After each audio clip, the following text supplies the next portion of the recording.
Indeed, and to follow on from that, the nation does indeed hold its breath, Cathaoirleach, and they're certainly holding their breaths in Portlaoise in particular.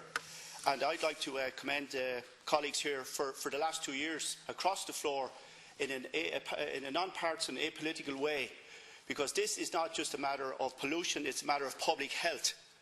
And I too, our time is running out here in this Senate one way or the other, and the time for reports is over and the time for action is here. We need answers to establish why the EPA behaves as a lazy, lax, limp and lame lapdog instead of a watchdog in the public interest. No one watching Mark Coughlin's report on prime time last Thursday night could have a scintilla of confidence in the so-called Environmental Protection Agency. I certainly don't. I think those at the top, and the Director of Environmental Enforcement and the DG, should step aside if they had any self-respect for their job or for the organisation they purport to represent.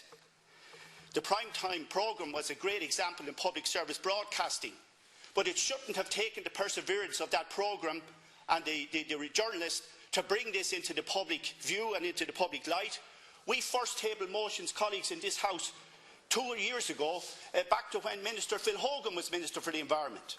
We've seen 3 reports ordered by the government, by the ministers, and on each occasion the EPA have come back saying, nothing to see here, everything's squeaky clean, you can sleep easy in your beds. Well, the people in Portlaoise are not sleeping easy in their beds, neither are mothers, neither are families and neither are children, because you do not have to have won an award at the Young Scientist last week.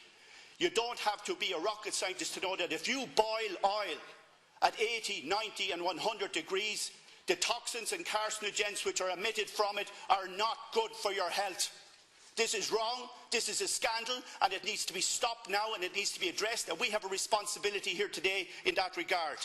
So I'm calling on the leader who has facilitated this. I have to commend the leader. He's run an orderly house and a good house, and he has brought the ministers in here on umpteen occasions to address this. But the EPA continue to dodge and duck, and as they did on that programme last Thursday night, failed to answer the question, failed to do their job, and failed to protect the public interest, Cathaoirleach.